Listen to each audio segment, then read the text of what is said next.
Welcome to episode 137 of the UK Travel Planning Podcast. Today we're diving into the top experiences to have in Yorkshire with Andrew Ward from Expedition Yorkshire. Whether you're a foodie, history buff or nature lover, this episode is packed with tips to help you explore the largest county in England like a local. Welcome to the UK Travel Planning Podcast. Your host is the founder of the UK Travel Planning website, Tracy Collins. In this podcast, Tracy shares destination guides, travel tips and itinerary ideas, as well as interviews with a variety of guests who share their knowledge and experience of UK travel to help you plan your perfect UK vacation. Join us as we explore the UK from cosmopolitan cities to quaint villages, from historic castles to beautiful islands, and from the picturesque countryside to seaside towns.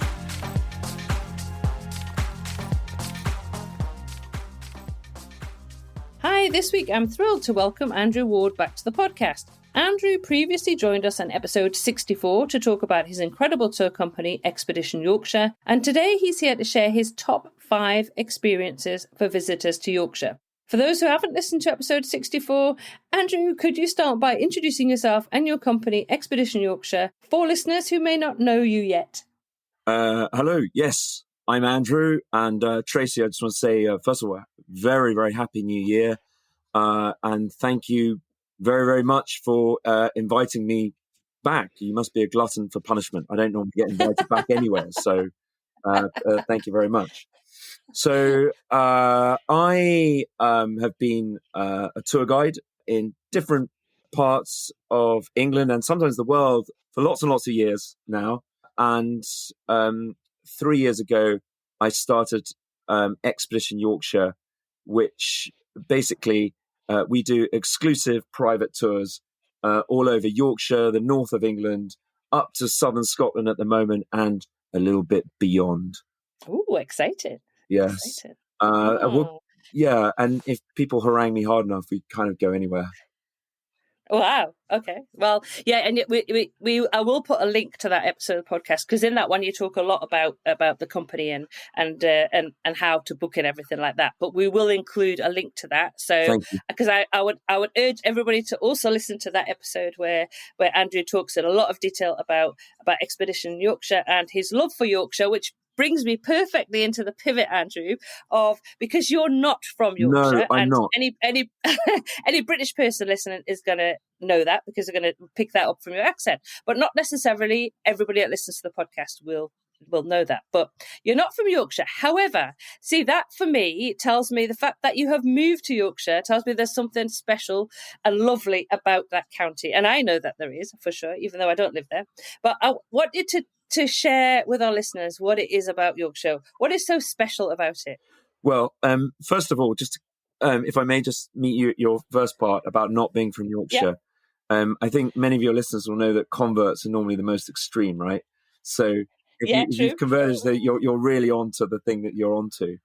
And also, the other thing is one of the most famous people in recent times in particular that many of your listeners will have heard of, that we tend to think is from Yorkshire, is James Herriot. And of course he wasn't. Like me, and we don't have I wouldn't compare myself to the great James Herriot, but we don't have tons of similarities. But the similarities we do have is that we're both from outside Yorkshire, both outsiders who he did live in Yorkshire. I now live in Yorkshire, and we both hugely appreciate what Yorkshire is and how it is.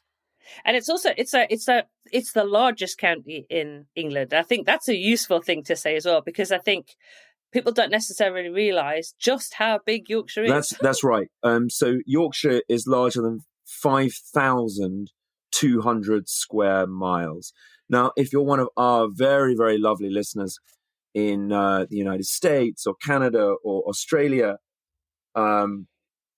you might hear that and just stroke your chin a bit. You might be thinking, well, that's not very big. But here in England, that's enormous. As Tracy correctly said, it's the largest county in England.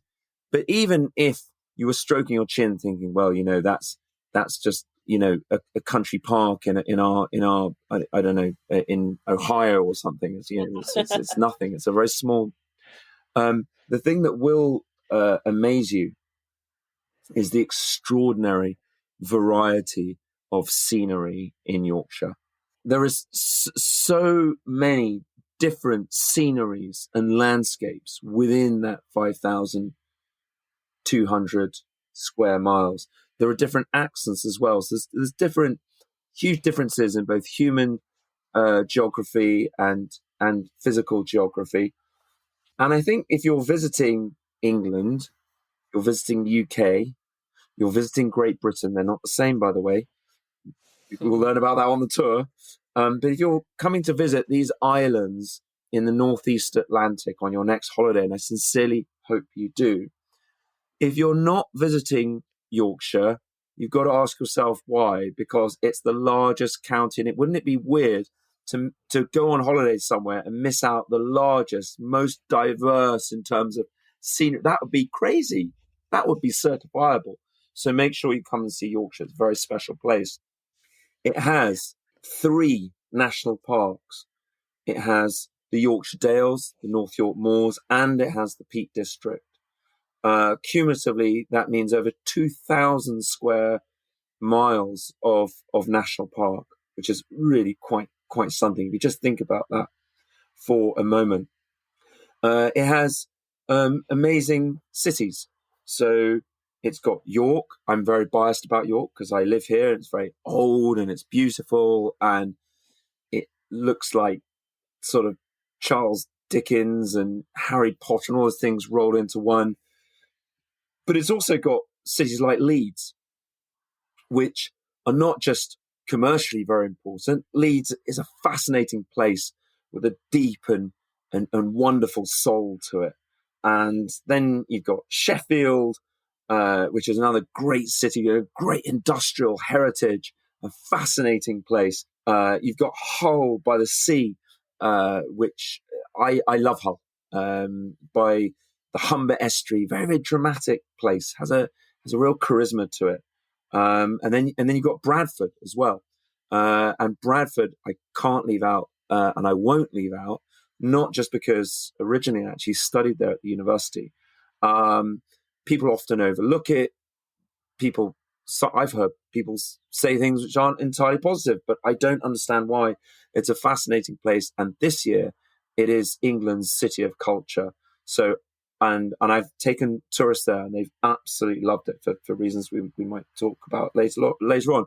And then the other thing that Yorkshire has is just this commanding and stellar and beautiful and intoxicatingly lovely coastline. Over 100 miles of it. So you just can't miss this part of the world. Have I said that enough? Yes, I think I'm hamming it home. But you know what? I was waiting for the Yorkshire thing of it's God's own country. Oh yes, and it's God's own country. I can't forget that, can I? I get all the cliches. I need to tick the Yorkshire bingo cliche. I've got to get them out. Absolutely. But it is a stunning county. It is a beautiful county, and it's so diverse, as you've said. So let's dive into the different experiences, because kind of what I want to do is to talk about what are the best experiences you can have when you visit Yorkshire. So what would be the first experience? And I know these questions can be quite difficult because it's hard to pick, I can imagine. But what would be the first experience you recommend to truly immerse yourself in Yorkshire? Right. Well, I had a little. I kind of like I really sort of ruminated about this for a time because I could imagine people who are from Yorkshire just screaming at the podcast going, oh, he's just a cliche peddler and what have you. But if you will, can I give you 3 things that I think that everyone might want to crack at? And not necessarily all these things or in quite the way that I say, but things that might really immerse you in the Yorkshire culture. And it's almost too simplistic saying Yorkshire culture because you find actually quite a different culture between East Yorkshire or the East Ridings and South Yorkshire, North Yorkshire and the West Ridings. You find different culture. But these are a few of the things that I think you need to do to really immerse yourself here. The first one is You need to eat fish and chips. But when I say eat fish and chips, I mean you need to really eat fish and chips. I know what you're thinking. You're thinking sat there, oh, fish and chips. I don't eat fried food. Like, it's the new year. I'm trying to lose weight. And how can that immerse you in the culture? You eat fish and chips lots of places. No. What I mean is really eat fish and chips. Okay? So you need to go to Whitby, which is the world capital of fish and chips. You need to either eat in there are several very, very famous restaurants there, which are grand old establishments. They have ways of making fish and chips which are just sublime. Okay? You don't make fish and chips with sunflower oil. Okay? You use something called beef tallow. And if you're not using beef tallow, it ain't right. Okay? So this is real fish and chips, right? This is the real deal. The potatoes that come from Yorkshire are very, very special. And then on the wall of that fish and chip establishment will be a picture will be a board showing the name of the boat that landed that fish that you're eating. So that's real fish and chips. And then if you want to be really extreme about it, you really want to immerse yourself, you're going to leave the restaurant. I mean, after paying, right? But you're going to leave the restaurant and you're going to go to the end of the pier. You're going to sit in the wind. You're going to dodge the seagulls. And you're going to look out to the devastatingly beautiful North Sea coast. And you eat those fish and chips. And it's going to taste so good. Is that immersive enough? True. And I totally agree. 100% agree. Now, 100%. Another way, a non-food way, is to go to a football match. Now, you could say that for all over England, but I think there are certain experiences here which are really, which I think will really, you get a flavour of the folk, of the folk. You get a flavour of what's going on, because again, that's different to many of what your listeners may know. In a lot of parts of the world, I'm not going to say anywhere specific, but a sports team, you go to the sports team, you cheer them on. It's about the sport in front of you. It's about the team. England is different. A football match in England, it's like a vehicle for a lot of the local society and social issues that are going on. The terraces are the vehicle for that, as well as the sport. And it makes it a lot richer, a lot deeper, and sometimes a lot more passionate, both good and bad. And I would suggest that you get tickets for either a Leeds United match, or a York City match, or a Bradford City football match. And I'm sure there are loads of other teams in Yorkshire which I've left out, not because I don't like them, just because there's only so much time on the podcast. Those, these are some of the big famous teams, Leeds United, York City, Bradford City. You go to one of those matches and I think you'll have no matter whether they win or lose, you'll have a real experience. Yeah. And finally, Yorkshire is a very, very agricultural county. A lot of it is green, pleasant, beautiful. It's the very things you think of as England being the bucolic landscapes. And a way to really absorb that and learn about the people, the real people, is to go to one of the agricultural shows where the farmers, the people of the land, come together and show what they sweat blood and tears every day over to produce, to bring to your plate, to rear the animals, to grow the crops, so all that goes into that, the foods that it produces, and the people and the personalities behind that. And the agricultural shows that I would recommend, the most famous is the Great Yorkshire Show, which happens every July. I do strongly advise to book ahead. It very often sells out. I think they're getting about 100,000 people a day go to the Great Yorkshire Show. Wow. And there's something for everybody, whether you want to look at rare sheep breeds or the latest tractor technology, or incredible foods that are made with the local produce. What a wonderful sort of slice of Yorkshire humanity. And then you've got the Wreath Show, which is very, very famous up in North Yorkshire, up in the Dales. And if you don't come back, knowing more about sheep than James Herriot after that, then there's something wrong with you, quite frankly. You need to check yourself. And the Nidderdale Show is also very, very famous. And that's also up in the Yorkshire Dales National Park. So I think if you do even one of those things, I think you'll have a good grounding in Yorkshire culture for your well spent time here. Oh, I love that. Well, I'm going to put my hand up and say I've only done one of those. I've been to football matches, but not in Yorkshire. But fish and chips at Whitby, best ever. So there you go. Yeah, best ever. And we try different places every time we go, because I know there are some very particularly famous ones, and we just try different fish and chip shops. And I tell you what, we've never ever been disappointed in Whitby with the fish and chips that we've had. Right. So for those of you who are listening who love exploring, so you want to get out and about and explore some of the great Yorkshire countryside, what would be one outdoor or scenic experience that you would recommend, Andrew, that people don't miss? So something that I think would be a magnificent thing to do is to spend a day getting out of the city and going down to a place called Flamborough Head. It sticks out into the sea. There's a huge amount of land there to walk around, vast chalk cliffs. It's some of the most northerly chalk in England. It's very, very dramatic. There's an incredible lighthouse there. And next to Flamborough Head, right next to it, is the RSPB, which is a big charity that preserves birds and bird environments. The RSPB Reserve at Bempton Cliffs. And it's one of the best nature reserves I've ever been to. One of the logistical problems of looking at a bird on a cliff is that the cliffs are down below and you're on top, so you can't really see them very well, right? They've got round that. They've built these bridges across the gaps. Now, if you're scared of heights, maybe, go with caution. But other than that, it's an incredible day out. And if you go at the right time of year, you can spot puffins there. You get an enormous puffin colony, which is really spectacular, and gannets. It's one of the largest seabird colonies in the world, and it's quite fascinating. And unlike most other seabird colonies in the UK, you don't need to go out on a boat. You don't need to go to an island, although that's a spectacular thing to do as well. But here you don't. So yeah, I'd go for Flamborough Head, the RSPB Reserve at Bempton, do it on the same day. And the beach at Filey, once you're done with that, which is the longest beach in Yorkshire. It's very dramatic, wonderful sweep of golden sand. Filey's a lovely place. You can't go wrong.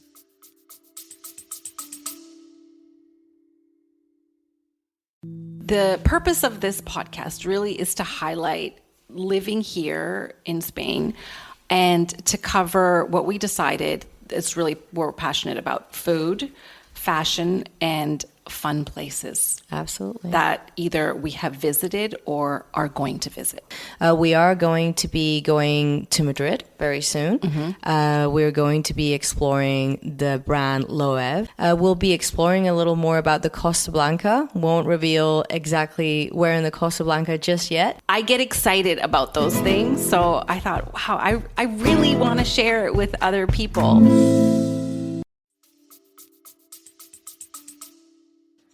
Excellent. Now, I know we've mentioned a bit about food and drink, as you mentioned the fish and chips. Now, Doug and I were very lucky to go out with you a year past December. It was, I can't remember. I can't believe it's that long ago, honestly.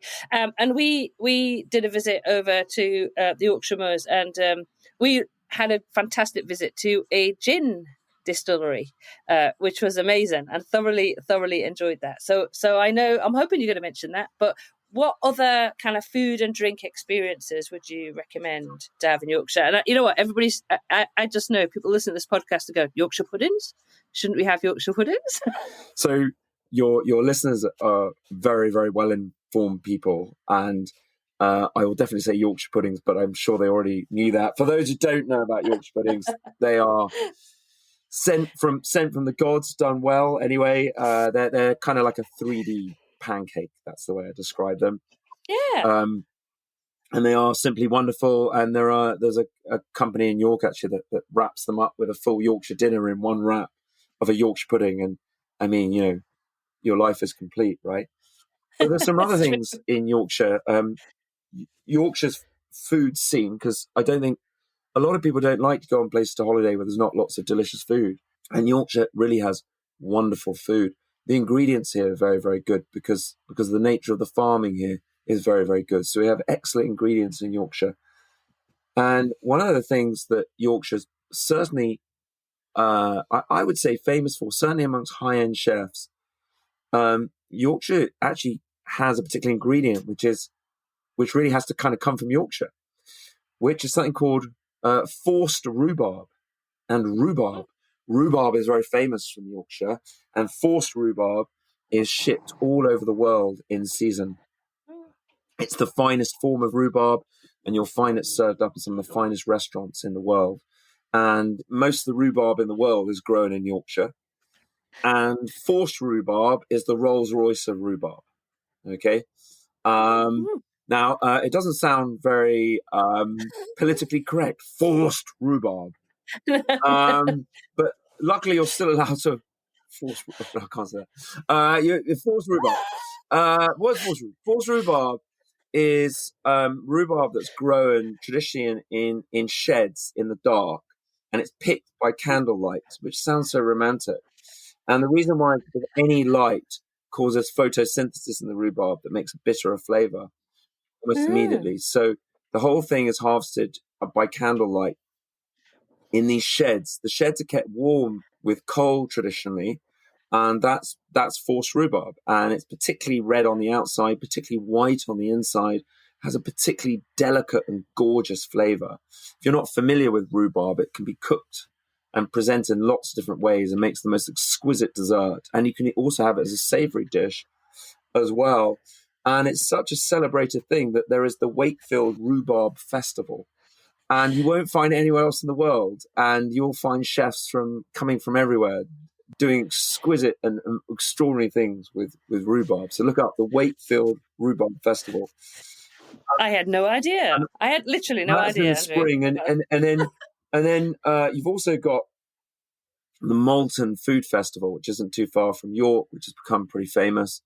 Malton is a hotbed of incredible restaurants doing incredible things and taking advantage of all the great food around.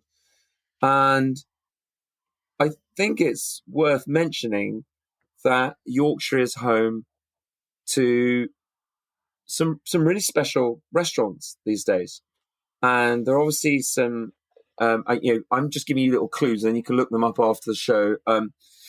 There's a very, very famous chef in Yorkshire who's done a lot to put Yorkshire on the map and demonstrate the amazing ingredients that are grown or reared here. His name's Tommy Banks, and he's got restaurants that hold Michelin stars in Yorkshire. And in general, he's just done a lot to enhance the image as Yorkshire as a place to come and eat. But then, like the other day, I was very, very lucky. I was invited. It sounds like I'm sort of hobnobbing the great and the good. It's not. I just got lucky on this occasion. Hey, you're on the podcast, Andrew. So yes, you are. I was invited to eat by the owners at a restaurant called Pranzo, which specializes in Calabrian cuisine from Italy. And the food was exceptional. I mean, it was like exceptional. And they have a restaurant in Harrogate. They're opening another one in York. And more to the point, it was just showing like the standard of food that you can now get in Yorkshire. Their focus in particular was also on making pasta from the beginning. And where possible, they use local ingredients. Where not, they bring them in from Italy. But the point is, you can eat amazing food here. And finally, I mentioned it briefly before, Bradford is City of Culture this year. And Bradford has a very, very large Asian community. And the curry houses there are extraordinary.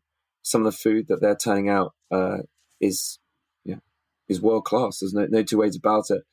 And a restaurant that I really love there, and everyone's got their favorite restaurants, and there's a restaurant there called Mum Tats, which is really, really great. They look after you very, very well. And they've got a big letter up on the wall, lit up, in fact. They put it on a frame with lights behind it, because can you believe it, that our beloved late Queen and Prince Philip ate there many, many years ago. So if it's good enough for the monarchy, it's certainly good enough for you. And that's just some of the food highlights, I think, in Yorkshire. And I know there's so many more, and there'll be people screaming who are from Yorkshire going, what about this? What about that? I don't have time to mention, but those are the ones that occur to me right now. Oh, that's perfect. Now, we can't talk about Yorkshire without talking about the history and culture of that huge and beautiful county. So, and again, I know this is a really difficult question to put you on the spot, but what would you say was an experience that showcases that history and culture? So I think something that I think this is actually probably quite popular in America. Other parts of the world, they'll think, "Are you mad?" But historical reenactment is incredibly popular in Yorkshire. It really is, and there's a lot to reenact because the history here is both long and tumultuous and involving many, many different peoples. I would go to either a Civil War reenactment. So our Civil War is from the late 1600s, the Civil War reenactment, and or you could go to a War of the Roses reenactment, and they normally take place at old castles. Yeah, how amazing! So you go to, for example, a reenactment at Midland Castle. Well, Midland Castle was where the young Richard III grew up when he was a teenager, and now it's a ruin. And they have reenactments there. Look them up; they're really spectacular. And there's an old house called Nunnington Hall. In fact, Nunnington Hall is where the last wife of Henry VIII, Catherine Parr, grew up. Not that far from York. I always think a little bit undervisited. Fantastic house.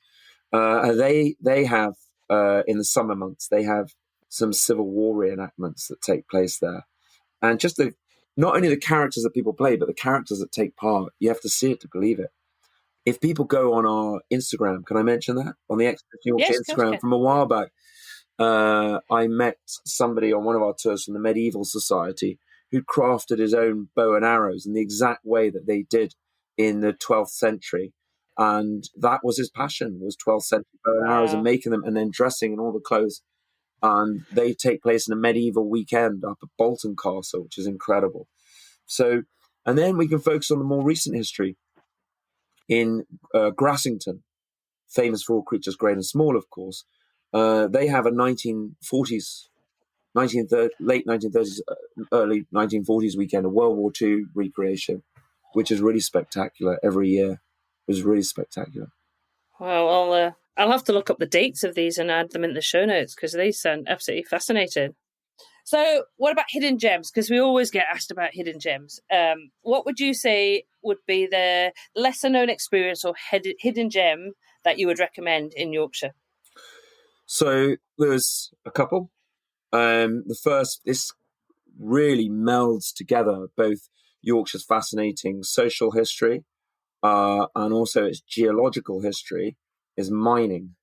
Mining is a huge part of Yorkshire's history, both in the recent.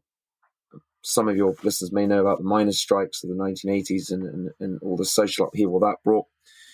But it's just a big part of Yorkshire's story and through the Industrial Revolution. So I would recommend the National Mining Museum, where you get to go underground as well. I think that's pretty amazing. Oh, yeah, that would be my standout. Okay, cool. And whereabouts is that? It's not too far away from Sheffield. It's in South Yorkshire. What about seasonal experiences in Yorkshire that visitors can plan for? And I'm kind of thinking here, because we were up last time near Christmas. So obviously the Christmas market is something I was thinking about, that if you're going to be in York, you can have a little stroll around the York Christmas market. But what are the seasonal things would you say, okay, you're going to be here in summer, you're going to be here in spring? These are the sort of things that you should think about experiencing. So a few things. One of the things that might really, really surprise you is Yorkshire is an excellent place to come and do some whale watching. You can go on a whale watching tour. You can see minke whales swimming down the North Sea with quite high levels of chance that you do spot a whale. These things can never, it doesn't matter where you do it in the world, can never be guaranteed. But there are some brilliant boat tours leaving from Steith's and from Whitby that go out. And even if you don't see whales, you go out, in the early evening and you see the stunning coastline from the sea. So that's a really good thing to do in later summer, is the whale watching into the early autumn. The rhubarb we've already mentioned, which is in the spring. Fountains Abbey, which is spectacular. It's absolutely spectacular. You can go there. They have several nights just before Christmas, late November, early December, where it's open at night, where they light it up and they play monastic music amongst the ruins. You can just wander around with a small torch. It's a truly wonderful, life-enhancing experience. It really is. And the other thing, which a lot of people are not familiar with, if you look at a map of Europe, and if you look, this is a really weird thing to do. I do weird things, and I'm not that weird, but unreserved. But if you look at a map of light pollution across Europe, Yorkshire, North Yorkshire, is one of the least light polluted places in Western Europe. And in fact, NASA have come to recognize this because NASA and an institute connected with NASA have authenticated certain parts of the world as dark sky reserves. And that puts a lot of responsibility on that place. For example, street lights have to be cowled and soft lighting be used wherever possible to keep that status. There's a lot of other things they have to do to keep that status. Yorkshire, North Yorkshire, has the dark sky status. And therefore, stargazing here is really, really spectacular. And the time to come and do that is late autumn through to March. That's the time to do it. The reason why that's the time, if you come after that time, the darkness comes very late because of the very long days in summer, very short days in winter, daylight hours in winter, because it's a pretty northerly latitude here. About 50, I'm doing off the top of my head, 53 degrees north, I think, around about. So big extremes in the daylight. So summer is not an amazing time to come do that, but the amazing time to come do that is the off season, and everywhere's quiet as well. So what a great thing to do to come and see the stars here. And you don't just have to come and see the stars with your naked eyes. There are amazing places to go and see the stars. For example, up at Sutton Bank, they've got an observation centre there. In Dolby Forest, they've got an observatory with big telescopes that the public on specific nights can actually use. And we can also come and help you see the stars, literally. Oh, that sounds amazing. So what kind of travellers do you think Yorkshire is suited for? So I thought about this long and hard, and I came up with an answer that none of you are going to expect. Are you ready? 3, 2, 1. Go for it. Everybody. Yep, absolutely. 100% agree. It really is. It has a county that has something for everybody. It really, really does. Just thinking about families visiting Yorkshire, what would you recommend if you're travelling to the UK and you're travelling through and you've got your kids with you, which is something that Doug and I don't have to do these days because our daughter's grown up, but obviously a lot of our listeners have got their families and they're travelling through. What would you recommend for families? What should they do?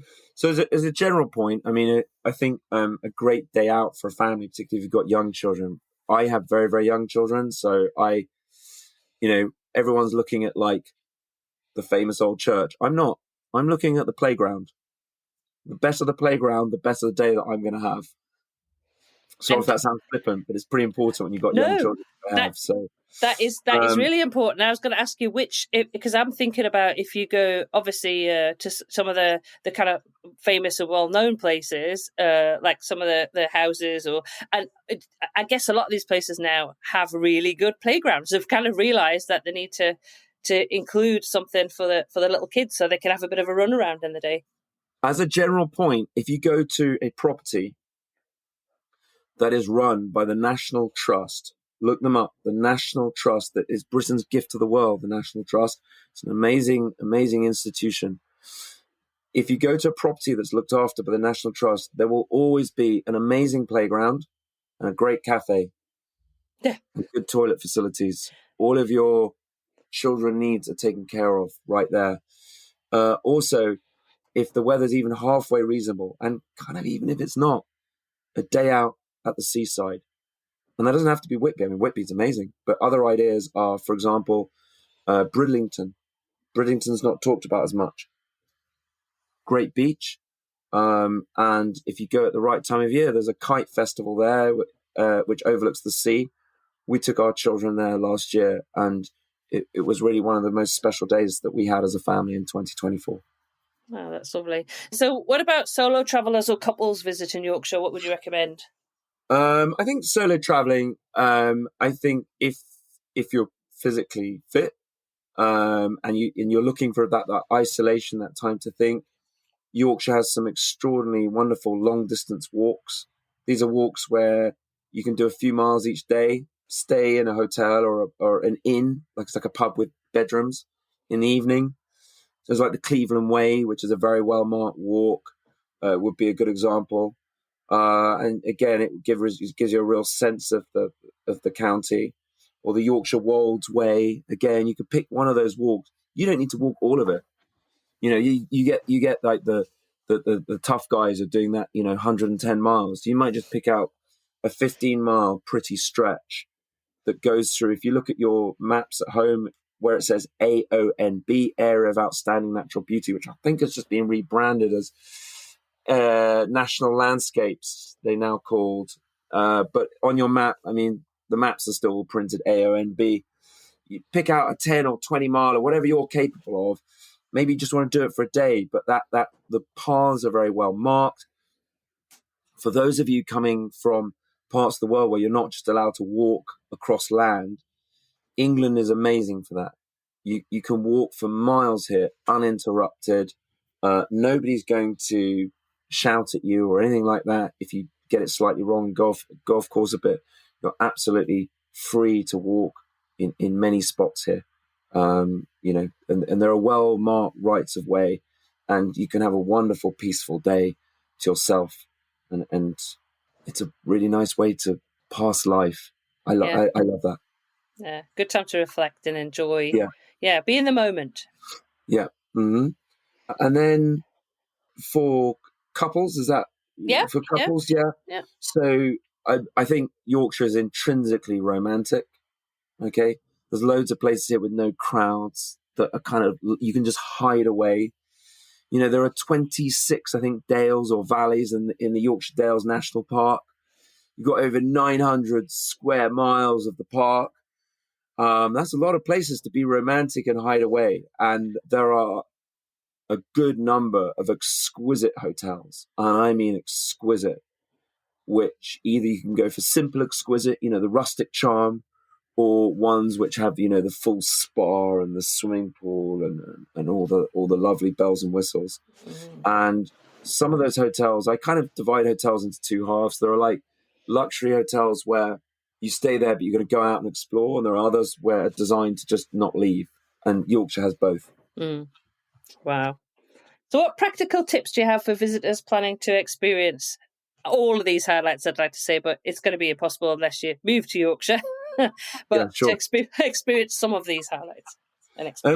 My first practical tip would be, I think, don't fixate on the same old months. Okay? One of the really weird things, it's counterintuitive. People generally don't think to themselves, I want stunning weather. I'm going to take a holiday in England or a holiday in Great Britain. That doesn't happen. But weirdly, what that means is that's so liberating. You're not coming here for the weather, which means you can come here at any time of year. And by coming here at different times, you get different benefits. Of course, if you come in the very popular months like May, you get the spring and you get everything green and the lambs are jumping around. But remember, if you come in autumn and winter, you can see those exquisite dark skies. This is still one of the few places in Western Europe where you can see the Milky Way with the naked eye. I come across lots of people from around the world who've never seen their own galaxy, the galaxy that we live in. You can see it in Yorkshire, okay? So come at different times of year. There is no bad time of year to visit Yorkshire. The other thing I would say is, now this is a real slightly hidden agenda, but it's so obvious it's not hidden. To most of the listeners out there, there will be a few people this doesn't apply to. This will not apply to you if you are, wait for it, if you are a professional stunt driver, this doesn't apply to you. Okay? If you are a former NASCAR driver, it doesn't apply to you. Okay? If you are, a pro driver, great for you. But I personally wouldn't hire a car and drive. Now, I do run a company that drives you around. So there's my agenda, right? It's there. Don't come in the comments, nasty comments. He's only saying that because I've told you that. That's what I do. But I genuinely think if you come from a part of the world that drives on the other side of the road, and many of our road signs are codified, meaning you can't read them to understand them. You will not know what they mean. And they're very, very important. Not reading them can get you in a lot of trouble correctly. On top of that, many parts of Yorkshire have very, very narrow roads. They have stone walls, which are completely unforgiving. And you really don't want to be in a stress with your rental car.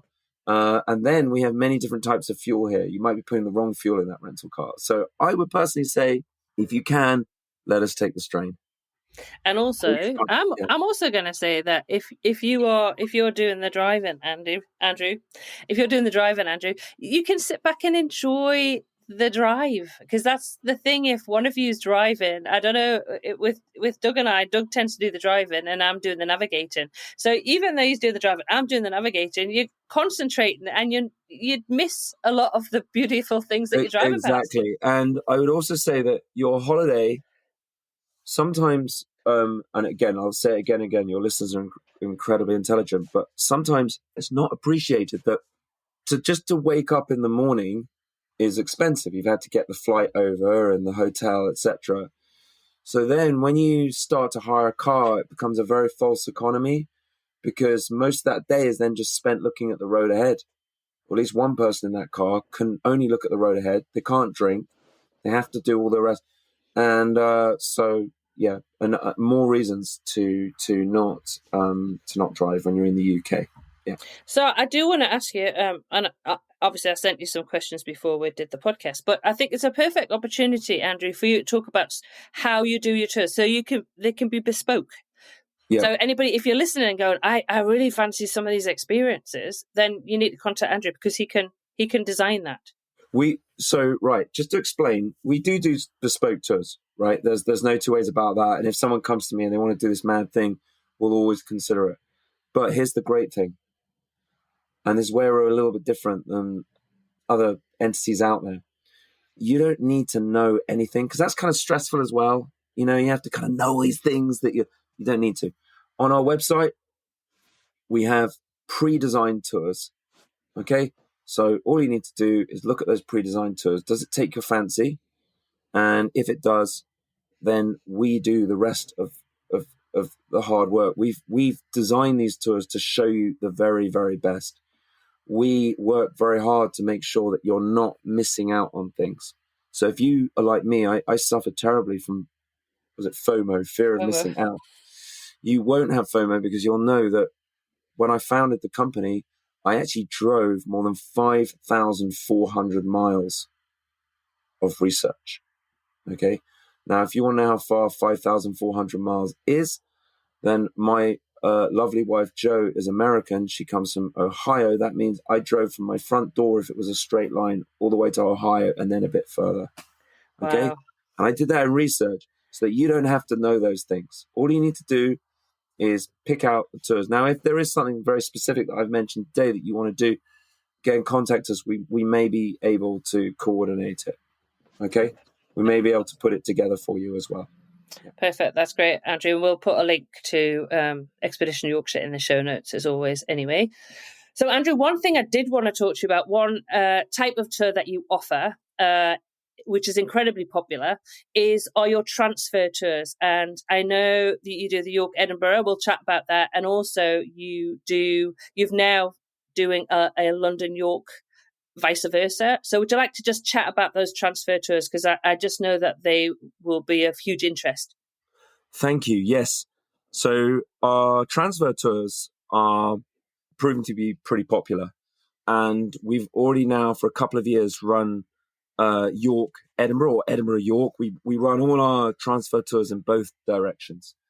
And it's a tour, but it's one way. So we see lots of interesting places on the way. We use some lovely back roads, but we also use some main roads, because if we only used back roads, we're covering a big distance. It would be too much. But we basically see lots of things on the way. So what's the advantage to you, the guest, you, the traveler, you, the explorer? The advantage to you is that you make the absolute best time of your very, very valuable holiday or vacation time. Okay. And that's because if you use public transport, you got to haul your cases to the station, get get a taxi at either end. And really what's happened then is you've seen two different places, but your travel day between those places is largely not part of the holiday. It feels removed and kind of like hassle. We take all that away. We come and meet you at your hotel in the morning. We take your cases. We put them in the back of the Mercedes-Benz V-Class. And we go up country looking at lots of interesting things on the way, getting out, lots, and getting back on, and or as much or as little as you want to do, right? When we go from York up to Edinburgh, we see really famous places like Hadrian's Wall. And we also see the stunning Northumberland coastline, for example, or we see the high hills in the middle of the country that you can't really see any other way. We do things that you could never, ever do on public transport. Then we are just introducing a new transfer tour, and this one goes from London up to York. We'll be going principally via Cambridge and Lincoln, which is some of the most beautiful cities in England. And we're going up through Lincolnshire, through Cambridgeshire. It'll be a really, really lovely day, leaving London and then getting up to York. So you could put two of those tours together. So we could take you from York, so from London up to York. You could have 3 days in York. You don't see us, relief. and then at the end of those 3 days, we come and pick you up and take you from York up to Edinburgh. So we cover the whole country, or not the whole country, but we cover big countries, of course, because we're crossing the border into Scotland. Let's make that very clear. But then the wider United Kingdom country is very complicated. But we can take you the full length, put it that way. That's brilliant. Oh, that's great to know, really. And we'll, as I say, we'll put a link in to the show notes to the website. But thank you. But if people can email you and chat about those as well. Yeah, absolutely. And they're very open to making little twists and changes. So, for example, on the London to York run, or the York to London run, it may be that for you, the most important thing is to see Cambridge and have a little walk around Cambridge. But it also may be that actually what you'd much prefer to do is swap out Cambridge for the Duxford Air Museum and all the World War II history. We can do that. It's not a problem. Perfect. I love that flexibility. Okay, so I always ask this one question at the end of every podcast episode. So, Andrew, this is your turn. What is the one tip you would share with someone who wants to experience Yorkshire for the first time? My tip would be spend more days here. Don't be that person that just comes up on the fast train, gets out. I mean, it's a very fine building, the Minster. It's amazing, right? I mean, do go and see the Minster. It's not like the Minster's incredible, right? But don't just see the Minster, get back on the train and go to Edinburgh. What a shame. You have just missed 5,200 square miles of, the filet steak of England, right? So make sure you spend more days in Yorkshire. That's my parting tip. Perfect. Thanks so much, Andrew, for coming on the podcast again. It's always a joy to chat with you, and hopefully if I get down to Yorkshire this year, I will definitely pop in and say hi. It's always good to catch up. It's been an absolute pleasure, Tracy. Thank you very much. Thank you for tuning in to this week's episode of the UK Travel Planning Podcast. As always, show notes can be found at uktravelplanning.com. If you've enjoyed the show, why not leave us feedback via text or a review on your favourite podcast app? We love to hear from you, and you never know, you may receive a shout out in a future episode. But as always, that just leaves me to say, until next week, happy UK travel planning.